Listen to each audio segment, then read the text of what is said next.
ہمارے لیے بڑا مشکل رہا ہے کہ اپنی یہ جو نیا پاکستان ہاؤسنگ کو شروع کریں. تھوڑی شروع ہوئی ہے لیکن اس کو اس پیمانے پہ کہ جدھر ہم نے سوچا تھا 50 لاکھ گھر بنیں گے. تو میں اب یہ جو کرونا کی وجہ سے میں صرف یہ کہنا چاہتا ہوں کہ یہ اس وقت ہمیں جو ہماری انٹرنیشنل اوبلیگیشنز ہیں اس کے لیے ہمیں صرف 31 دسمبر تک ہمیں ٹائم ملا ہے. یعنی وہ جو کئی جدھر ہمیں جکڑا ہوا ہے فیٹف پہ اور جو کنڈیشنز لگائی ہوئی ہیں پاکستان پہ, ان سے ہمیں صرف اس وقت 31 دسمبر تک ٹائم ملا ہے کہ ہم یہ جو آج میں چیزیں بتانا چاہتا ہوں کہ اس طرح کی ہم کنسٹرکشن انڈسٹری کو انسینٹیوز دے سکیں. تو یہ میں بتانا اس لیے یہ ضروری بتانا ہے کہ میں چاہتا ہوں کہ آج ساری ہماری کنسٹرکشن انڈسٹری یہ سمجھ لے کہ یہ ٹائم ہے, یہ موقع ہے. یہ 31 دسمبر کے پاس آپ کے پاس یہ موقع نہیں رہے گا. کئی چیزیں کئی پھر بھی رہیں گی لیکن کئی چیزیں ہم نہیں کر سکیں گے. تو سب سے پہلے ہم نے یہ فیصلہ کیا اور یہ مجھے خوشی اس لیے ہے کہ یہ وہ نیا پاکستان ہاؤسنگ جو کہ اس طبقے کے لیے جس کو جو نہیں گھر خرید سکتے, جو کرائے کے گھروں پہ رہتے ہیں اور جو سوچتے رہتے ہیں کہ ساری زندگی ہم کسی طرح پیسے اکٹھے کر کے گھر خریدیں, تو ان کے لیے سب سے پہلے ہم نے نئے پاکستان ہاؤسنگ کے لیے 30 ارب روپے کی سبسڈی دی ہے. اس کا مطلب کہ جو پہلا 1 لاکھ گھر بنے گا نئے پاکستان ہاؤسنگ کے بیچ میں, سو ہر گھر جو بنے گا اس میں 3 لاکھ روپیہ ہر گھر کے لیے سبسڈی ملے گی. مثلا اگر کوئی گھر بنانا چاہتا ہے 20 لاکھ کا تو اس کو 3 لاکھ جب سبسڈی مل جائے گی تو وہ 17 لاکھ کا ہو جائے گا. 17 لاکھ کا مطلب یہ کہ جو وہ قرضوں کی جب قسطیں دیں گے وہ ان میں کمی آ جائے گی, یعنی 20 لاکھ کی بجائے جب 17 لاکھ ہوگا. تو یہ پہلے 1 لاکھ جو گھر بنے گا نیا پاکستان ہاؤسنگ سوسائٹی کے اندر, اس میں 3 لاکھ روپیہ ہر گھر کے اوپر سبسڈی دی جائے گی. دوسرا, جو بینکوں سے جب جو لوگ جا کے قرضے لیں گے تو اس قرضے کے اوپر جو 5 مرلے کا گھر ہوگا اس کے اوپر ہم نے گورنمنٹ سبسڈائز کرے گی جو انٹرسٹ ہے, جو سود دینا ہے وہ صرف 5 مرلے کے گھر پہ صرف 5% سود دینا پڑے گا, کیونکہ اس وقت اگر دینا پڑے اگر پورا سود تو وہ زیادہ بن جاتا ہے.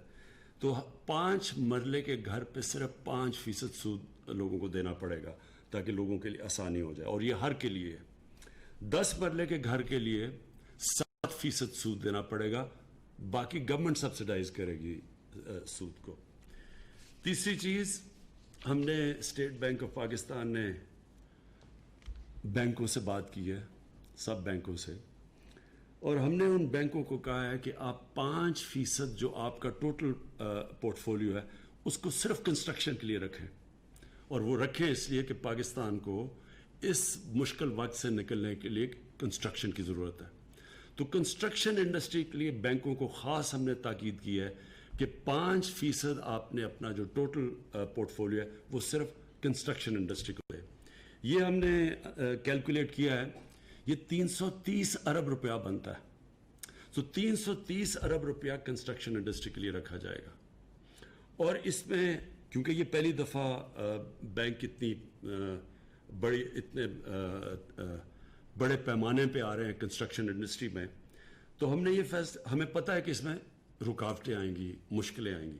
لہٰذا اس کمیٹی کا, نیشنل کوآرڈینیشن کمیٹی کا ایک ہی کام ہوگا کہ بیچ میں اسٹیٹ بینک کے ساتھ اور بینکوں کے ساتھ, اور پھر جو ان کو رکاوٹیں آتی ہیں جو لوگ خریدیں گے وہ کم کی جائیں. تو یہ کوآرڈینیٹ کرتی رہے گی مسلسل کہ اس کے اندر ہر قسم کی رکاوٹیں ہم دور کریں تاکہ زیادہ آسان ہو فائنینسنگ کے لیے.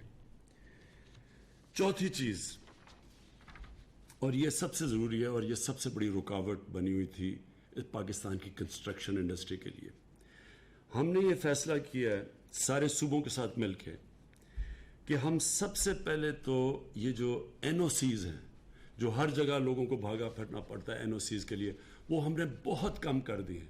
تو بہت کم NOCs لینے پڑیں گے جو پہلے مشکلات آتی تھیں وہ نہیں لینی پڑیں گی. ہم نے بلکہ دوسری چیز ون ونڈو آپریشن کر دی ہے, اور ہر صوبوں کو ہم نے آج جو ہماری میٹنگ ہوئی ہے, ہر صوبہ ون ونڈو آپریشن کر رہا ہے. ایک پورٹل ہوگا, اس کے اوپر وہ جا کے جائیں گے, یعنی کم سے انسانوں کے پاس نہیں جانا پڑے گا, ویب سائٹ پہ جائیں گے اور ادھر جا کے ان کے سارے مسئلے حل ہوں گے گھر بیٹھے بیٹھے. اور یہ سب سے بڑی کام ہوگی, کیونکہ جو کنسٹرکشن انڈسٹری اور بلڈرز کو سب سے بڑے ہمیں ان کو کمپلین یہ تھی کہ جناب کبھی ادھر سے جاتے تھے, کبھی مہینے لگ جاتے تھے, سال لگ جاتے تھے. تو ایک ون ونڈو آپریشن. پھر ٹائم لمٹ ہوگا اپروولز کا. یہاں جب اپروول نقشے نہیں اپروو ہوتے, پھر وہ بھاگے پھرتے ہیں, کئی سال لگ جاتے ہیں سوسائٹیز بنانے میں. تو اس لیے اس کے لیے بھی اب ہم نے ٹائم لمٹ دے دیا ہے, اور مختلف جگہ پہ کہیں 30 دن ہے, کہیں کسی اپروول کے, یعنی ہر اپروول کا ٹائم لمٹ دے دیا ہے. اگر تب تک اپروول نہیں ملے گی تو وہ لوگ کام شروع کر سکتے ہیں. پھر ہم نے ٹیکسز ریڈیوس کر دیے. پروونسز کے ٹیکسز تھے, تو جب وہ ہر اتنا زیادہ جو ٹیکسز لگ جاتے تھے وہ کنسٹرکشن کے کاسٹ اوپر چلے جاتے تھے. تو یہ عام لوگوں کا بھی فائدہ ہوگا کہ سستے گھر بنیں گے, کیونکہ ہم نے ٹیکسز کم کر دیے. اور آخر میں پھر میں یہ کہنا چاہتا ہوں, اور یہ صرف اسی سال کے لیے ہے, اور یہ ہمیں صرف اس لیے ملی ہے کیونکہ کرونا کی وجہ سے, نہیں تو جو ہمارے انٹرنیشنل آبلیگیشنز ہیں یہ ہمیں نہیں ملی تھی پرمیشن. جو سورس آف انویسٹمنٹ ہے, جو بھی انویسٹمنٹ کرے گا کنسٹرکشن میں, جو بھی خریدے گا, اس سے پوچھا نہیں جائے گا کہ اس کے یہ فنڈز کدھر سے آئے ہیں. اور یہ صرف اس لیے کہ ہم نے انٹرنیشنل کمیونٹی سے بات کی کہ ہماری اکانومی انڈاکیومنٹڈ ہے, ہماری زیادہ تر انفارمل اکانومی ہے, آدھی تقریباً. تو ہم چاہتے ہیں, کیونکہ ہمارے پاس تو اتنا پیسہ نہیں کہ ہم انسینٹیوائز کر سکیں لوگوں کو کنسٹرکشن انڈسٹری میں اور انویسٹمنٹس میں. تو اس لیے ہمیں یہ 31 دسمبر تک ٹائم ملا ہے, اور اس لیے میں آپ کو کہہ رہا ہوں کہ اس کا فائدہ پوری طرح اٹھائیں, کیونکہ 31 دسمبر کے بعد پھر جو ہمارے انٹرنیشنل اوبلیگیشنز ہیں وہ پھر ہمارے اوپر لاگو ہو جائیں گی, اور پھر یہ آپ کو ونڈو نہیں ملے گی.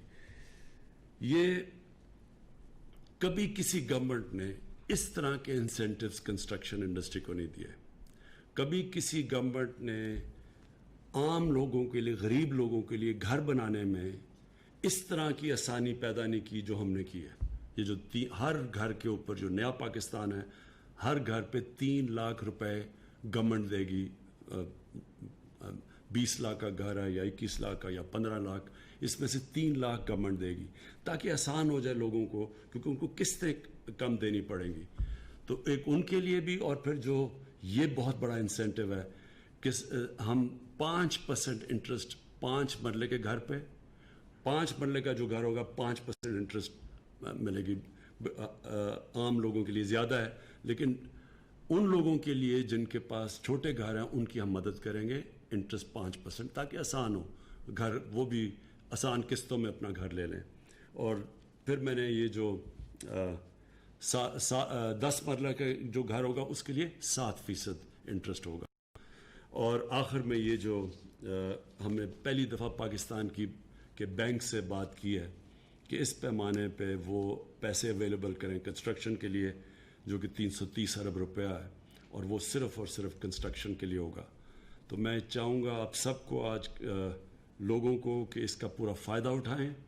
یہ جو ہم نے انسینٹیوز دیے ہیں اس کا فائدہ اٹھانا آپ کے لیے بڑا ضروری ہے, اور انشاءاللہ یہ کنسٹرکشن کے لیے جو انسینٹیوز ہیں, اور جو انشاءاللہ آنے والے دنوں میں ہم امید لگاتے ہیں کہ ہماری ساری جو کنسٹرکشن شروع ہوگی پاکستان میں, اس سے ہی لوگوں کو روزگار ملے گا. غریبوں کے لیے گھر بھی بن سکتے ہیں, غریب لوگوں کے لیے, عام سفید پوش کے لیے وہ بھی گھر بنا سکتے ہیں. لیکن سب سے بڑی بات یہ کہ جو کنسٹرکشن کی وجہ سے انشاءاللہ ہمارے لوگوں کو روزگار ملے گا. شکریہ.